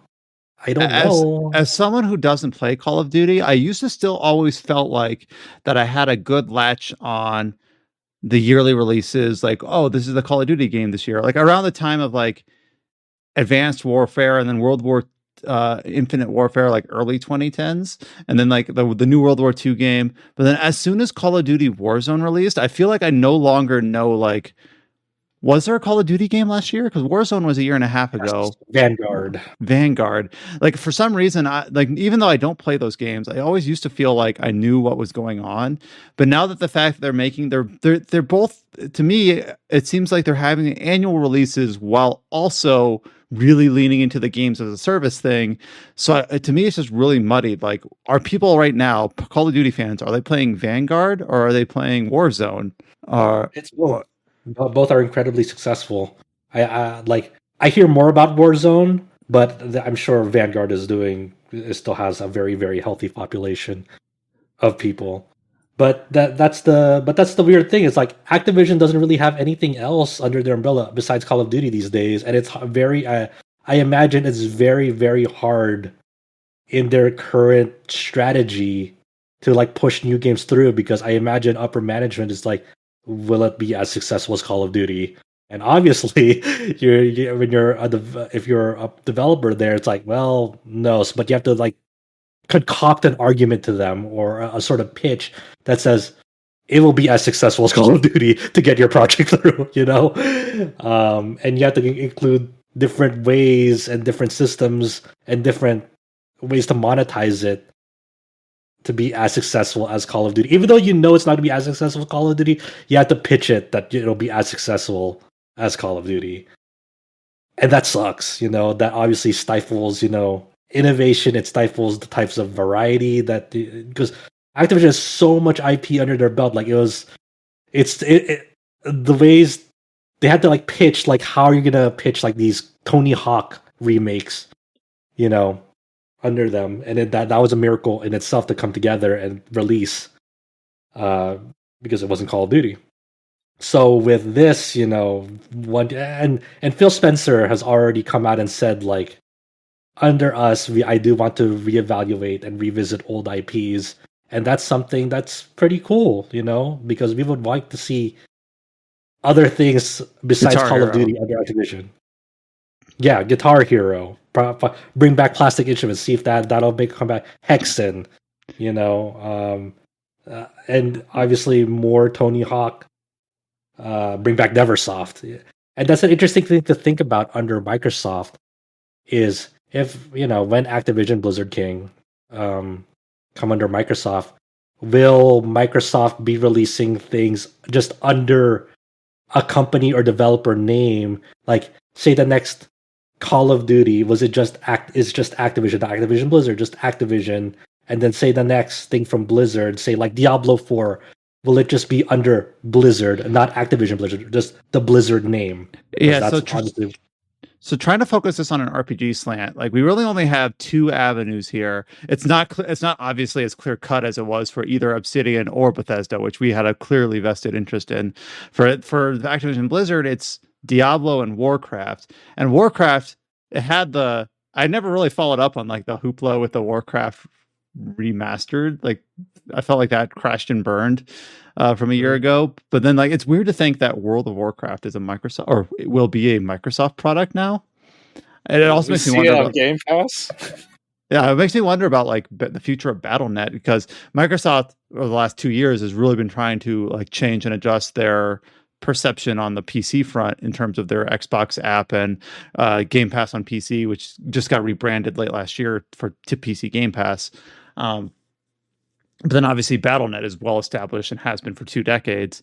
And then Diablo 4 is kind of embattled in its own right, where I feel like we keep hearing about studio departures, like Louis Barriga and I forget his first name, but McCree, like left the studio late last year. And like Diablo 4, I feel like a year ago I was excited for it, but then after all the allegations and the scandals and the fact that the game itself just seems to be in a bit of a development hell, like right now I'm not looking forward to, nor have I followed up on like what is the current status of Diablo 4. I kind of put it in the same bucket as like Dragon Age. Like once I see like a real trailer or some real marketing for it, I don't I'm not interested in following it because I don't trust that anything I see now will even like persist through the game's eventual release if it releases. So and that's the weird thing, like how this acquisition even happened.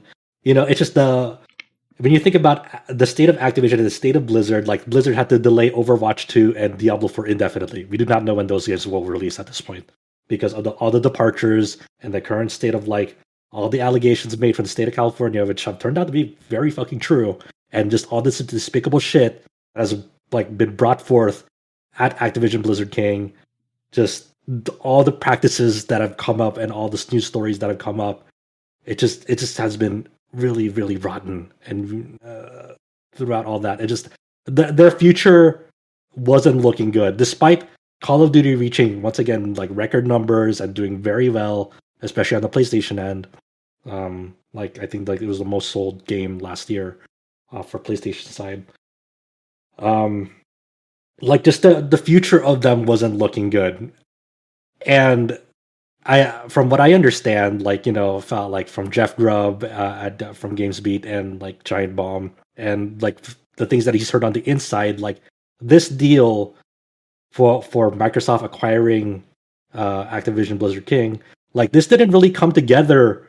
Like the process of it hasn't come together till like October, November. It's been very recent.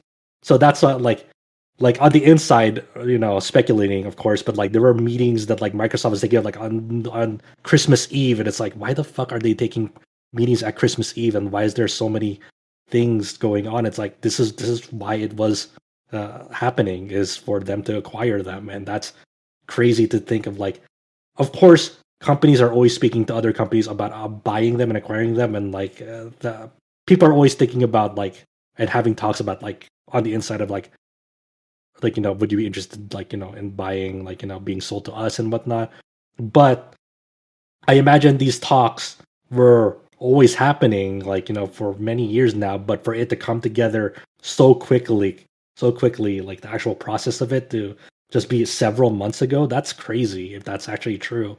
Of like, and I can believe it that it's actually true, especially like Kotick will say whatever he wants. Like, oh, the reason like this happens because like share prices were going down and whatnot. But the real reason we all know is like it's just all the bad shit that's just been happening. Yeah. And I mean, the reputation's in the gutter. Yeah. And I imagine Phil and the leadership team at Microsoft was like, hey, this is a really big prime time for us. There's like a once in a blue moon acquisition like window or like opportunity of like just buying these and getting these under our belt, no matter the cost.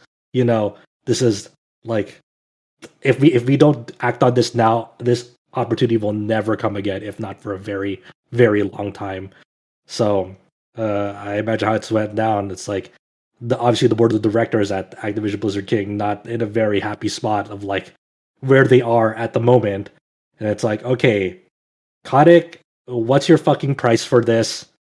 Just name us a price and then we'll jump on it, we'll negotiate, and then we'll just get this as fast as possible. And this is what it will take. So this deal does not close, as Brian mentioned, but to give a more firm release, or not for a firm date. This will not close till the end of Microsoft's fiscal year, which is at June 2023. So, and obviously Microsoft cannot legally say whether Kotick will be out when this deal closes, but there have been many developments and insiders, I think Bloomberg reported it, that like from what they heard on the inside, is yes, as soon as this deal closes, Kotick is out as CEO.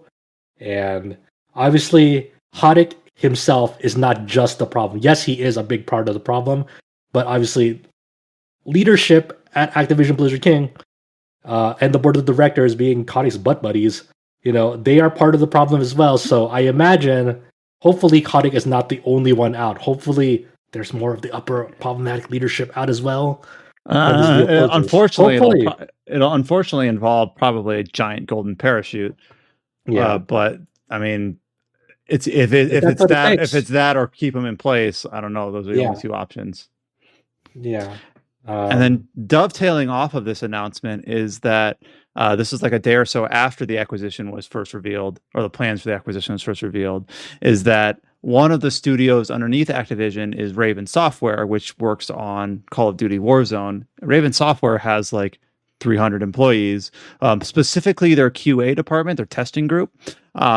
34 testers have basically received a majority of signatures within their department to form a union, which is tentatively named the Games Workers Alliance, basically citing all the typical things that we hear criticized for these large blockbuster studios: excessive overtime, low pay, crunch, expectations to relocate. Obviously, of course, within Activision, the toxic corporate culture and all of that. So they basically are asking for recognition of this union. Unfortunately, when asked about it, I think Microsoft itself declined to comment so far on the union, but Spencer did say, CEO Phil Spencer, that he has like very limited experience working with unions, which is kind of a very much like, I don't want to talk about this at the moment. So, which is a bit disappointing. There seems like they're more interested to talk about, well, gee, what IPs are underneath, like you mentioned Hexen earlier, what IPs are underneath Activision Blizzard that we can leverage, and not really saying any clear statements about the employees that are now obviously under their banner as well, which is obviously more important. So, and then this is obviously there's been a continuing work stoppage at the company that began in December after some of the Raven Software contractors were laid off, underneath the assurances of like, we'll increase wages or things like that. But when they were laid off, the remaining parts of the team basically began to, conduct the work stoppage. And then as a part of that, out of that, they've decided to form this union, which they're hoping to get recognized. So that's obviously just another wrinkle in this whole acquisition process, where the allegations against Activision Blizzard, the current ongoing strike underneath one of Activision studios, all these things that Microsoft will have to address at some point or the other. And currently, as of right now, as far as I can tell, obviously a lot of this news is still very hot and coming in quickly. As far as I can tell, I'm looking at reports from Bloomberg and the Washington Post.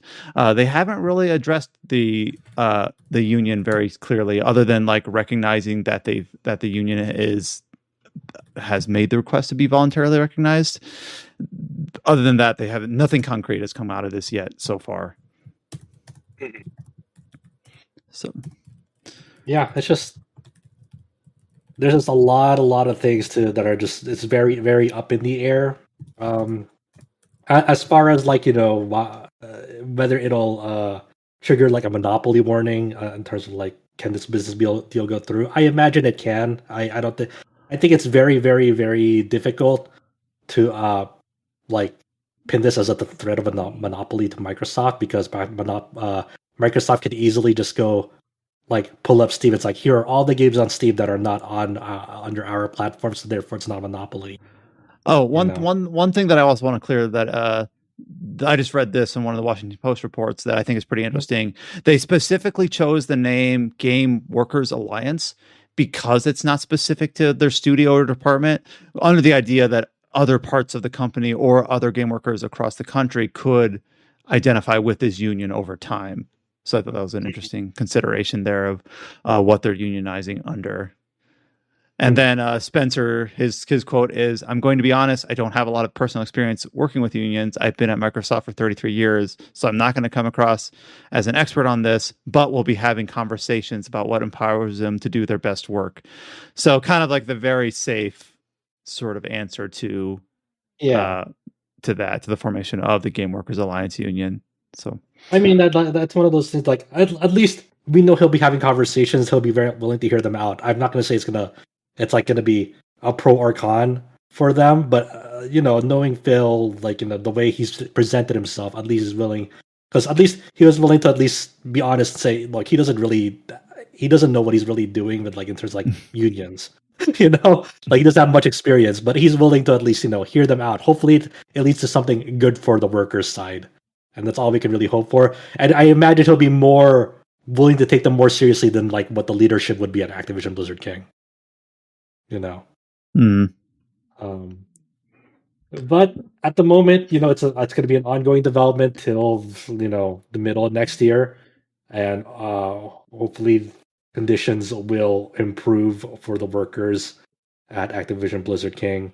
And And we're kind of in a position right now for our site where the only game we've really been covering for Activision Blizzard was Diablo 4. And even that has, like, they were having quarterly updates throughout like 2019, 2020, 2021. And some of our news writers have just kind of we haven't created a site-wide stance on coverage of Activision Blizzard, but we might have to address that in the future, depending on the outcome of this. And so, once Diablo 4 starts approaching its release cadence, marketing, whenever that is, 1 year, 2 years, 3 years, at that point, we'll have to reevaluate where things stand upon the recognition of this union, the allegations at Activision, the presence of the management, things like that. So, not our decision to make. We'll have to be talking to our superiors, but we'll have to reconvene then. So we're kind of luckily at a point where we can just kind of like wait and see how this all plays out. yes, so it's just one of those things that, like, it's we only cover games that we feel like it feels right to cover them. There's a reason why we didn't really talk about Diablo 2 Resurrected that much that last year. Right. Yep. It's just if you've noticed that we didn't cover it that much, there were reasons behind that, I guess. Yeah. There are definitely reasons behind it, and it's also like we're not deaf to like and blind to like the ongoing developments of like the industry. Like we covered games that, like, yes, on a professional stance, but also on a morally like on a moral stance as well. Like we're not gonna respond to like, oh, there's really bad shit happening at Activision Blizzard game. Be like, well, okay, that sucks for them. We're gonna keep on continuing to cover Diablo, or like, and it's like that's not really fair to like our readers, our listeners, and obviously to our peers in the industry. Like we will always stand with the people who are working in these companies, because it sucks. We shouldn't have to bend to like the wills of upper management, and we get that. And we're very fortunate that we have a very like just knowing and understanding, empathetic, like boss Alex, who understands that, and we're very blessed and fortunate on our end for that, and we always thank him for that. So that was obviously the big major news of the week. Obviously, outside of that, we have some bits of smaller news. January has been a little bit slow in terms of the announcement front, as expected, but there were a couple things here that we will go into. We spent a lot of time last week covering some upcoming indie games that we were most interested in and kind of deciding which ones we thought were the most exciting and the most worth looking into in the future. There were a couple more this week that we wanted to talk about. The one that I wanted to cover, and Adam is always really good. He's the one that puts together most of these news announcements, finding these little smaller projects on Steam and making sure to kind of like use our platform here to kind of give them a megaphone of sorts to at least give them a bit of visibility outside of a small Steam page or whatever Kickstarter they were birthed from. And the one that I decided to put at the top here of the podcast is a upcoming RPG that takes place at a witch academy called Songs of Glimmerwick. And there was a feature on IGN talking about this. This is being developed from East Shade Studios. And this is a non-combat RPG that takes place at a school very reminiscent of something like Hogwarts, that focuses more on like dialogue choices, crafting, enchantments, things like that, and less on combat or that conflict or things like that. So I thought this was an interesting little project. We got about a 2-minute trailer up on the site showing it. It's got a very kind of cutesy art style. I felt like I would give it its due here at the top of the podcast announcements. It does not have a release date. It has an official website that we've linked on our news post. It's got a feature on IGN where the developers talked about their aspirations for the game, and it's currently listed as a release for next year, for 2023. So again, this is Songs of Glimmerwick. Yeah, this looks really, really cool. I'm always down for like RPGs that like have the boldness to, like, you know what? There's no combat in this RPG because a lot of people associate RPGs with like, hey, there needs to have some sort of battle system. But then there'll be some games like, you know what? Just chill out and live in this world and have fun. And its art style reminds me most, I think, of like the Banner Saga games. Mm. So that's what I think of when I see this. So very colorful, very like late 90s Western animation, maybe. It's, Yeah. I don't know, I think it looks really cute. You could try out for the moth racing team in this game. What the hell is moth racing? Moth racing, exactly what it says. It talks a bit about the world itself, the crafting system, character progression, dialogue choices. So obviously it's a bit far out if we don't see it until next year, but figured I'd give it a call out here. We got a couple new trailers for games that we were already talking about. We got another trailer for Horizon Forbidden West. So this game is obviously in the very center of its marketing cycle. It had a big presence late last year, as we talked about the Game Awards. It had a new trailer there. We've got trailers specifically on combat, specifically on world building, and we got another trailer specifically on story this week. And this game is releasing in less than a month, in mid-February. This is kind of at the point of the marketing cycle where I feel like people have already decided whether they're interested in playing Horizon Forbidden West or not. But we got a new story trailer, and I thought the story of Zero Dawn was pretty interesting, but at the same time, I'm not the sort of person that usually watches story trailers, because I'd rather just let the game itself convey the story to me and figure out how it's doled out and how it's, how you experience it as a player going through the game. But pretty extensive story trailer that we've got up on the site. We got something we got a small update for Ys 9 Monstrum Nox on Steam. So similar to Ys 8 Lacrimosa of Dana, the Steam port of Ys 9 now has an experimental co-op mode. I know that this was also similar to what was announced for Lacrimosa of Dana, alongside a lot of its PC-specific releases like high-resolution textures and things like that. Did anyone ever play these games in co-op? I did. No. Right before Corona really hit, a buddy of mine played through about like the first 3 hours of the game using the co-op. Like On Ys 8? Yeah. It was fun. It was fun. It was definitely janky in some ways, because if you got far enough away, like for some of the level geometry, but like it wasn't like broken. It was just funny. Okay. Nice. So how does it work? Like, does each player gets just assigned a character in the party? Yeah.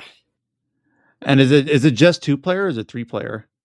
Just 2 players. Okay. I was wondering if it was a third person party, if it'd be 3-player or not, but apparently it must have worked well enough and been successful enough for Ys 8 that they decided to, because they could have easily just said, okay, that experiment didn't work, and then decide not to implement it for Ys 9, but it appears that it did. So yeah, this one seems more robust. Like they even mentioned, like unlike Ys 8 where co-op was mostly limited to combat, like the second player now is like it's pretty much par for par in terms of capabilities for player one.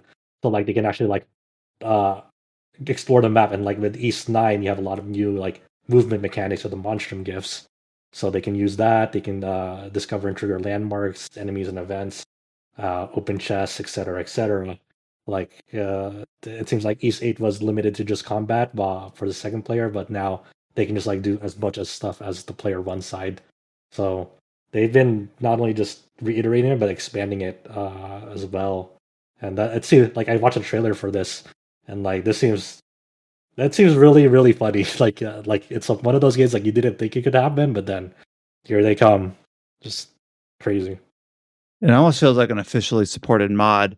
And this update that added co-op to Ys 9 on PC does also basically tweak up just the PC port in general. They've added some more arbitrary rendering resolutions. I think specifically, Josh, you had mentioned that this was in idea of supporting like the vertical resolution of the Steam Deck. Oh yeah, yeah. And then they go ahead. Go for it. I was just going to say they've also updated like a lot of the post processing. So this is obviously, of course, by PH3 underneath Durante. So I'm very not surprised that he's continuing to tweak and update what the PC port is capable of for this game. So adding new ambient occlusion techniques, adding more processing effects, high frame rate, vertical sync, new filters for like motion blur and things like that. So basically a nice full update for the PC version of this game, which is cool to see. Yeah, they showed it off on the screenshot on the post on Steam. They showed it running on the Steam Deck. Yeah, with its new 16:10 aspect ratio. So that's ready to go. But you know what's not ready to go for the Steam Deck? Persona 4 Golden. Oh, why is that? They put out like a preliminary list of like what's fully supported, what's playable, and what's not supported right now because of the way Proton is developing. And Persona 4 Golden was under as of the moment, Steam Deck cannot run Persona 4 Golden. So the reason for that is that the video files that Persona 4 Golden uses are encoded with codecs that are Microsoft proprietary. So Valve cannot get them working under Proton themselves, but there are like workarounds already to basically wine tricks the codecs into the wine installation for Proton. So users will be able to play it if they tinker around with it. It's just technically breaking the law. Just Microsoft won't go after anyone like doing it just to play a game, but Valve, they might be like, okay, that's a stink. I heard Phil will personally knock on your door if you try to run Persona 4 Golden on Steam Deck. Yeah, well, one of the things that Valve has already stated that they're trying to do is that they know that this is a problem for a number of games, and one thing that they're trying to do is that they will detect movie files and they will re-encode them on their server end for like delivery if you're playing the game through Proton so that they're running under a codec that's supported by Proton. That way they don't have to try and deal with the issues with the codecs like in the first place. They're trying to do converting on the fly when they reach the trigger for the movie file? Well, no, not on the fly. What they will do is like when it gets uploaded, they will search for those codecs because you can. It's not that hard, and they'll just convert the movie files on their end specifically for if people are going to download the game on Steam Deck or SteamOS or Linux. That way, that way, whenever you enable Proton for a game, the server will know to swap out the movie files with the re-encoded ones. Interesting. Technology. Now, whether or not that'll work out, who knows? But it seems like a novel solution. So, do you guys know when your Steam Decks like are going to be delivered? Because weren't they pushed back their delivery of those? Q2 for me. Let me go check. I don't know. Unless people canceled, in which case maybe it's Q1 now. Steam Deck. What do we got? Q2 for me as well. Yeah, so probably April, early May. Soon. We have a sales update for Monster Hunter Rise. Upon the release of the PC version of the game, it has now sold 8 million units. And it sold 7 million back in May before the PC release. So obviously the PC release is the key driver for reaching the 8 million milestone. Wait, is this counting the PC version as well? Oh yeah, okay, it is. Yeah. So it'll be interesting to see. It's hard to judge in a vacuum is 8 million good or not because it's like comparing against World and the breakout success that was might just seem a little bit unfair. But it'll be interesting to see like how much this is driven further upon the release of the Sunbreak expansion. Obviously, just still. World? Do you remember total sales? Yeah, just like their final number that they gave. Let me see what our most recent Monster Hunter World sales update was. I want to say like 20 million? 17. I I have a report from last summer, 17.1. Oh no, it was 20 million. I was right. Last October, 20 Monster Hunter million, World, yeah. 20 million. So it's kind of weird. It's like, October, 8 million versus 20 million. It's not where World was, but obviously it doesn't also have the console release on Sony or Microsoft, and doesn't have its expansion yet. Which if it ends up having like a collection that bundles the base game and the expansion like World did, that would also improve those numbers. But at that point, it just seems like Monster Hunter World has been an inflection point for Monster Hunter in the West in terms of how well it's doing on PC, how well it's doing in the Western market. To hit 8 million so soon after the PC release of Rise is pretty incredible.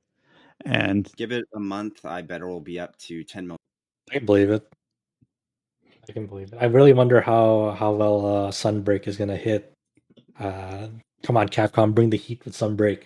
I think being a day and date will help immensely. I feel like because this is the first time they'll have been able to do that for PC in the console release. Yeah, you gotta imagine there's a contingent of players that are just waiting for Sunbreak before picking up Rise. Yeah, that's true. And it's like one thing that I keep saying, and I don't feel like people really understand, is that like Rise is so much easier to run that like hell, like a Steam Deck will be able to run it at max settings, 720p, 60 FPS, no problem. Probably even 1080p if you just like output it to an external like display or something. And like World was a very like taxing game on both like the GPU and the CPU. So the fact that it sold as well as it did and was such a big success considering how like demanding it was, I feel like the potential ceiling for Rise might be higher just because of how much easier it should be to run for most players. I think I talked about that briefly. It's not a taxing game. Monster Hunter Generations Ultimate. Well, I was saying last week when we were talking about Rise, how it doesn't have quite as many bells and whistles as World, but it just runs really nice. No, it didn't require any tinkering on my end. Just really smooth, really nice, no issues, easy to play, and I think it'll be a really good fit for Steam Deck. A couple launch dates to talk about here. Most of these for various Switch ports. Egglia Rebirth, which is the enhanced port of Egglia Legend of the Red Cap, is releasing on Nintendo Switch on February 10th. I don't know if anyone here has played this. I have not. I know nothing about it. It was like a mobile first game, right? It came out on like phones like how many years ago? I think it came out like 2017. Yeah. I don't know too much about it though. I remember booting it up, but I don't remember much about it. It looks nice. It's got the Secret of Mana or Legend of Mana aesthetic because it's the same. Is it the same studios, same creators, or something? I don't remember if they share the staff DNA. I guess it has the same character designer. Shinichi Kamekoa has worked on both Egglia and several of the Mana games. Okay. So that was on Switch on February 10th. You know what also is releasing on Switch on February 10th? The Kingdom Hearts saga in cloud version only. Oh boy. People are memeing that game already. How do you get disconnected in the redive final boss fight or something? It's like, oh, that's too bad.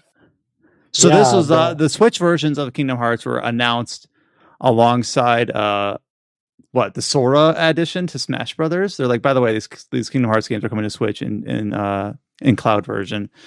But they're all already on the eShop, and I think they're currently discounted or they're on sale. But it's still like if you want to get the 1.5, 2.5 remix, the final chapter prologue, and Kingdom Hearts 3 cloud versions to get all of them is like $100. So it's very similar to if you wanted to get everything that was on Epic Game Store when it released on that last year. Everything about this release is a shit show, man.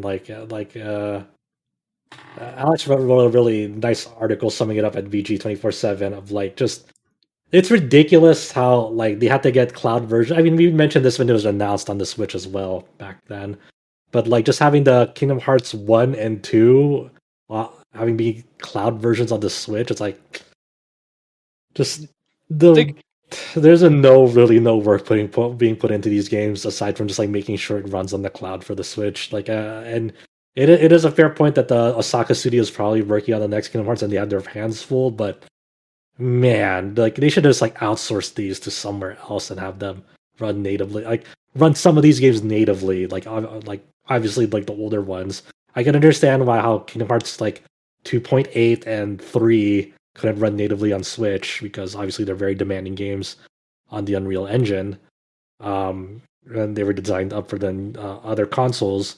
Like I get that, and having cloud versions of them would make sense. But all the other Kingdom Hearts games would be cloud versions as well, and having the absurd price point to run these on the cloud with. I mean, they do have demos available on the eShop to make sure that your connection is okay, but it still doesn't feel good to play them. It feels like you're playing a YouTube video at the end of the day. Well, and then remember, wasn't the demo time limited? So you're stuck Yes. watching cutscenes like while you get kicked out. Oh yeah, that's true. Yeah, some of these games, like if you're trying to watch the cutscenes of them, you'll just like immediately end the demo without having to play it because they're time gated. So you only get a certain amount of time with them. So it's just like, ugh, I man. feel like a lot of devs are probably really, really angry that the Witcher 3 Switch port happened because, like, if The Witcher 3, which was a game that ran at like 900p 30 FPS on Xbox One, can run in a decent like package on Switch as an open world RPG, I don't think there's any real reason to say that you couldn't, with enough work, get Kingdom Hearts 3 working. It wouldn't look nearly as good as the other versions, but it's at least got to be theoretically possible. Yeah, I imagine it's theoretically possible. It's just like, with the circumstance of it having to be bundled with everything else, if that was like a deal. It's just like, okay, I get that. But this is like, but having the older ones be still cloud versions is like just a fucking what a joke. And then there's demos available for these cloud versions, which people have already shared onto social media about stuttering and lag and all the sorts of things where like cloud technology has come really far, but when that's your only option here and that's your first impression from these demos, not a good look. Absurd. What an absurd release. Ugh. Look, I enjoy the Kingdom Hearts games. I wouldn't consider myself a Kingdom Hearts fans. I feel for Kingdom Hearts fans just this once. I wanted to play these on the go. They're just paying the Switch tax, okay? Like, I mean, I would be okay. I would feel more okay with that if these weren't cloud versions. But no, like you can't even play these on the go because like they're cloud versions. They rely on a internet connection, so they'd have to like rig up their phones to emit like a Wi-Fi signal to hook up their Switch to. You can always steal the McDonald's Wi-Fi. Just tell me how that goes. Yeah, go to your local Starbucks or McDonald's and be like, hey, can I play Kingdom Hearts on here for like 3 hours, please? One other Switch release that's coming in the very end of Q1 is Coromon, which is one of those Pokemon likes that was announced last year. It is releasing for Nintendo Switch and PC on March 31st. So we actually have a hands-on preview from late last year that Paige Chamberlain did on Coromon, and it's finally got its final release date this year in March on the 31st. So I feel like this would have landed better maybe shortly after Sword and Shield, but now we've got Arceus coming up and the remasters of Brilliant Diamond Shining Pearl. I don't know how much excitement there is for a Pokemon like, but I don't know, maybe I'll be surprised. Because this is not a new territory. Like, what was that? Tenzen? What was the other Pokemon like that was popular last year? And then like Pokemon Uranium was like a fan mod or like a ROM hack from a few years ago. So this is obviously an official release from developer TRAG Soft, published by Freedom Games, releasing on both Switch and PC. Paige was pretty positive on it. She said it was very familiar when she played it last year, but had potential. It has a vibe like a Game Boy Advanced title, like a Ruby and Sapphire era of Pokemon, which I think is pretty cool because I feel like a lot of these Pokemon fan projects go for like the original like GB color. Since we're on the subject too, they also released a new trailer for that Pal World game, the Craftopia studio. That was the one with Pokemon, but with guns, and you're forcing the Pokemon into like enslavement camps to do your bidding, factories. What is that game? Yeah, good. Like it was a very viral trailer, the first trailer for Pal World, because it was very shocking. Like there's like a clip in the first trailer where like you're using the Pokemon as like shields for gunfire. It was like really. It was really something. So they released a new trailer of that. What is this? Oh, it was. So I had to correct myself. It was Temtem. That was the Pokemon like that I couldn't recall that was really popular last year, Temtem. I wonder if people are still playing that. If you're still playing Temtem, let me know in the comments. If we get one. Hey man, you never know. Maybe they're too busy to comment because they're too hooked onto Temtem. They're like, I As can't of be right bothered. now, there are 1,750 players on Steam for Temtem. There you go. Yeah, that's not nothing. But yeah, Coromon releasing in March. Maybe we'll see if Paige is interested in checking out the full release. And then the final news bit that I have here is kind of RPG adjacent, is that we learned last year about the creation of a Shenmue anime series, and Shenmue the Animation begins airing in February on the 5th, and it's going to be on Crunchyroll Weekly as well as on Adult Swim's TV channel. So kind of an interesting combination of vectors there for this release. There was 2 trailers for it, one in English, one in Japanese, and they're 2 different trailers. It's not the same trailer with different voiceover. It's 2 different trailers for the 2 different markets. I don't know Are if you anyone watching here. this? I don't know anything about Shenmue. Then it seems like you're the target. Seems like you're the target audience then, because this is based on the first Shenmue game, so you don't need to have to know Shenmue. So. And it's going to end up like a manga where you have no closure to your storyline. I mean, I'll watch it. Sure, why not? I enjoyed Shenmue the game when it came out way back when. I was like, sure, this is crazy. It's one of those things it's really funny because there's 2 takes to this. One is like, cool, like there's a Shenmue anime, but I don't know if like it kind of gets rid of like what I like about Shenmue, like the game part from that audience, and then the other audience is like, oh cool, they're taking out all the boring parts of Shenmue, and maybe it'll be an enjoyable experience now. You know what I want from this anime? I just want this one cutscene from the video game. It's where the forklift. No, I want that one guy where he says, "I used to be Chinese." Oh god! Yeah, this is definitely very. The dialogue was of its time, of its era. So there's a lot of stilted dialogue of Rio looking. I'm looking for a Chinese person. Like there's random people on the street. Like are you Chinese? I'm looking for a Chinese person. It's like. I do like how, I forget if it's in the English trailer, but in the Japanese trailer, there's like 1 second shot of like of a forklift moving. Like they know what they're doing. Yeah, that's what I want. So there better be like at least half an episode's worth of like forklift driving, a segment dedicated to forklift racing. But I think the series lost a lot of its charm because the Yakuza basically are like their spiritual sequels in a way. It's like everything that the Yakuza did is like just better than what Shenmue was providing now. I mean, there is certain aspects that Yakuza like definitely did better, but there is something to be said about like the Shenmue was definitely more relaxed pace and not so over the top as Yakuza is. You know, there's a certain amount of groundedness to Shenmue that Yakuza just went super over the top from the get go. But it's interesting though. I'll see how this goes. I mean, you don't get much video game anime adaptations these days, and usually they don't really cover much of it. So yeah, like last year we had like The World Ends With You. Scarlet Nexus. Scarlet Nexus did, yeah. Blue Reflection, not based on the game. It's a side story. Rip. Yeah, dude. So, sure, why not? I don't know. Does Shenmue have a future after 3? After how 3 went? Wow, maybe they could start their Kickstarter. I don't know. Oh god. Who knows? Maybe the anime is really successful. And then they'll make an adaptation of 2, and then maybe an OVA of 3, and then Shenmue 4 is just an anime now instead of a game. Fulfilling Suzuki's vision. All right, how many games did he want Shenmue again? Like 6? I forgot, or 9? Well, it'll live on in anime form if this is successful. Maybe. I don't know. I have no idea. The concept of a Shenmue anime in the first place is so weird and really funny to me.